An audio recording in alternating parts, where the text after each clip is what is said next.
bienvenue dans cette 5e semaine de confinement. J'ai décidé de faire cette vidéo pour toutes ces personnes qui ont redécouvert Tinder avec le début du confinement. Je vais vous proposer un certain nombre d'activités, certaines connues, d'autres moins connues, pour pimper un peu vos dates de confinement. Première activité, le restaurant. Alors en temps normal, vous auriez probablement donné rendez-vous à votre date dans un restaurant. Sauf que là, comme on le sait, vous êtes coincé chez vous.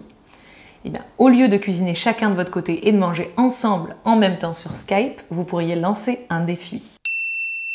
Vous posez 3 ou 4 ingrédients pour le plat et voir qui propose le menu le plus original le soir du dîner.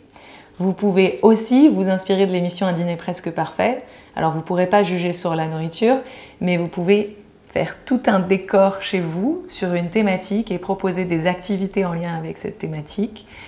Chacun le fait à son tour et une fois que les 2 dîners sont passés, vous notez vos dîners respectifs. L'autre activité que vous feriez probablement hors confinement, c'est d'aller au cinéma. Je pense que vous êtes un certain nombre à avoir entendu parler de l'application Netflix Party pour pouvoir synchroniser vos visionnages de films sur Netflix et voir la même chose en même temps. Eh bien, vous pourriez utiliser cette application et sélectionner un film présent sur Netflix qui vous est vraiment marqué. Soit le film que vous préfériez dans votre enfance, soit l'un de vos films préférés, et vous le présentez à l'autre en expliquant à la fin pourquoi est-ce qu'il vous a le plus plu et voir s'il plaît aussi à l'autre. Vous faites chacun ça. L'autre activité possible, c'est de montrer votre sélection de films recommandés pour vous par Netflix pour voir un peu le genre de film que vous aimez. L'autre en prend connaissance et doit sélectionner le film qui va vous plaire le plus pour la prochaine session cinéma. Une autre activité que vous pourriez faire pour un date, c'est d'aller au musée ou voir une exposition. Comme vous savez, il y a un certain nombre de ressources en ligne que vous pouvez consulter. Et pour rendre ça un peu plus intéressant, vous pourriez devenir le guide officiel de cette visite guidée. Alors moi, je suis guide professionnellement, donc je sais le travail que ça demande. Et je pense que ça peut être assez amusant de sélectionner un certain nombre de tableaux dans des musées différents ou dans un même musée et de vous renseigner un peu sur ces tableaux, de voir ce qui vous touche dans ces tableaux et de faire cette visite customisée, personnalisée pour votre date. L'une des activités possibles pour apprendre à mieux se connaître et éviter les questions bateaux et les conversations un peu chiantes des premiers dates vu qu'on ne se connaît pas, c'est le questionnaire 36 questions pour tomber amoureux que j'ai découvert il y a à peu près 1 an ou 2 ans grâce à une amie. Alors c'est des questions assez intimes et assez originales qui permettent de se livrer et de vraiment apprendre à connaître l'autre, voire même de réfléchir sur soi-même. Et je trouve qu'en général, ça donne lieu à des conversations assez intéressantes. Je vous cite quelques exemples.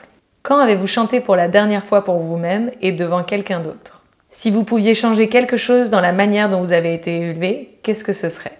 En 4 minutes, racontez votre vie à votre partenaire en essayant d'ajouter le plus de détails possible.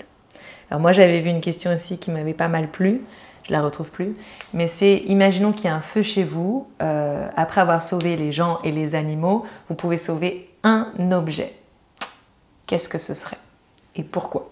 La deuxième activité que vous pouvez faire, c'est de découvrir les goûts musicaux de l'autre. Alors pour ce faire, vous pouvez vous connecter sur votre Deezer ou votre Spotify ou autre plateforme, vous fermez les yeux, vous lancez les titres comme une roulette, et là, vous posez votre doigt et vous voyez sur quelle chanson vous êtes tombé, vous la mettez play, quelle qu'elle soit. C'est-à-dire que si on est sur libéré, délivré, vous êtes obligé de la mettre quand même et d'assumer ce choix musical puisque vous l'avez sélectionné.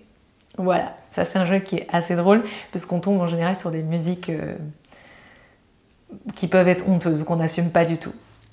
Vous pouvez aller après un peu plus loin dans cet exercice et vous pouvez faire un blind test musical en sélectionnant chacun 5 chansons à faire découvrir à l'autre parmi votre sélection musicale.